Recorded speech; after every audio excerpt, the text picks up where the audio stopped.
Okay, take one. I'm going to walk you through the loom that David has made for me based on the instructions in this lovely book that was borrowed from Nicola Hodges. So basically, we've got two uprights. The uprights have to have a Y at the top so that your cloth bar can sit in that.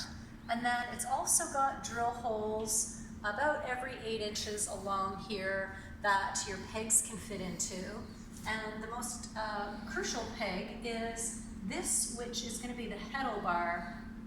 So there's another bar that goes with this when it's time to warp that you put behind, that's called the warping stick.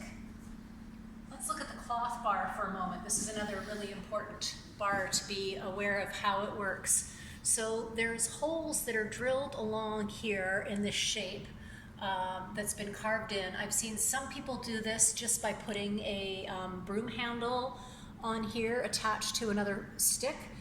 When you make your warp, the warp is made on the frame of the loom using these pegs, and whatever the length of the warp is that you're needing, you basically do this zigzag back and forth on your loom.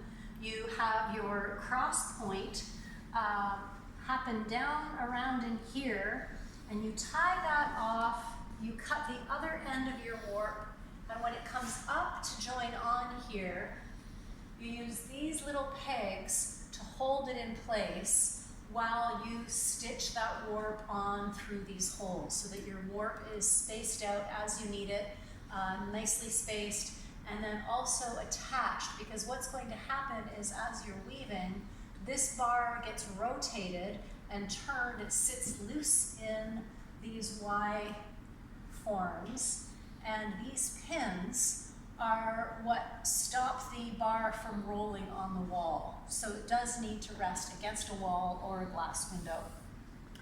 The other two pegs that are here have this shape in them so that when I want to make a shed, I can pull this bar out, and this is the old pedal here,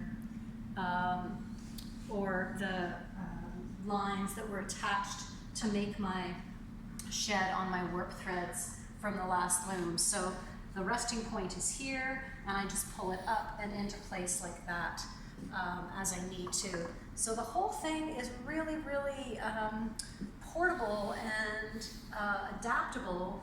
This bar here is going to be what my weights and my warp is separated front and back with my weights hanging on either side, and I can move this as I need to if I'm sitting down or as I'm standing up. All of that is adaptable depending on where the holes are here. So that maybe gives you a little bit better sense of how the loom looks when it's set up before putting a warp on. A pile of sticks.